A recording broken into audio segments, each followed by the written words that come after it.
या सगळ्यामध्ये आता नेमकं पुढच्या काही मिनिटांमध्ये कळणार आहे की महाराष्ट्राचं राजकारण काय असणार आहे।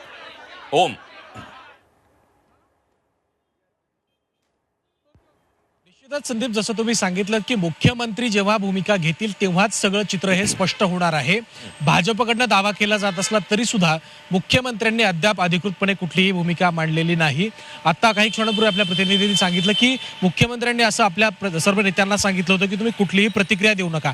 हा सगळा प्रेशर टॅक्टिक्सचा एक परिणाम कुठेतरी वापर केला जातोय आणि त्या माध्यमातून जर मुख्यमंत्रीपद मिळत नसेल तर अधिकाधिक मंत्रिपद आपल्या पारड्यात पडावीत, अधिकाधिक महत्त्वाची खाती आपल्याला मिळावीत, जेणेकरून आपला जो काही सरकारमधला से आहे तो कायम राहावा। यासाठी मुख्यमंत्र्यांकडनं आणि शिवसेनेकडनं प्रयत्न केले जात आहेत आणि ते अगदीच वाजवी आहेत, कारण हे सर्वांनाच मान्य आहे की मुख्यमंत्र्यांच्या नेतृत्वामध्ये महायुतीच्या सरकारनं काम केलं आणि या सगळ्याचा परिपाक म्हणून निवडणुकीमध्ये महायुतीला भरपूर यशही देखील मिळालं।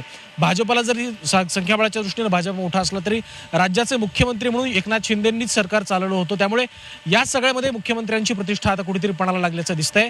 अधिकाधिक स्वरूपामध्ये आपल्याला महत्त्व मिळावं, सत्तेमध्ये आपल्याला अधिकाधिक वाटा मिळावा, जेणेकरून आपल्याला पक्षाची आणि नेत्यांची जी काही समजूत काढण्याची आहे ती समजूत काढायला सोपं जाईल। कारण जसं आता आपण म्हणालो की शिंदेंनी मोठं बंड केलं होतं, एक मोठी रिस्क घेतली होती आणि या रिस्कचा परिणाम म्हणून त्यांना मुख्यमंत्रीपद दिलं गेलं होतं। मात्र पुढच्या काळामध्ये जेव्हा संघटना वाढवायची असेल तेव्हा संघटना वाढीसाठी सत्ता हे एक माध्यम आहे आणि या माध्यमातूनच सत्ता संघटना जी ती वाढू शकते। त्यामुळे संघटनेच्या संदर्भामध्ये काहीतरी महत्त्वाचं ठोस आश्वासन घेतल्याशिवाय मुख्यमंत्री काहीही भूमिका घेणार नाहीत आणि त्या माध्यमातून जोपर्यंत शिंदेंना आणि शिवसेनेला कुठलं तरी ठोस आश्वासन किंवा पदांबाबत सत्तेच्या वाट्याबाबत काहीतरी ठोस सांगितलं जात नाही तोपर्यंत ते आपला मुख्यमंत्री पदाचा जो दावा आहे तो सोडतील असं सध्या तरी वाटत नाही। त्यामुळे या पत्रकार परिषदेवरती सगळ्याच महाराष्ट्राचं नव्हे तर दिल्लीतल्या राजकीय नेत्यांचं देखील लक्ष असणार आहे की नेमका मुख्यमंत्री यामध्ये काय भूमिका घेतात।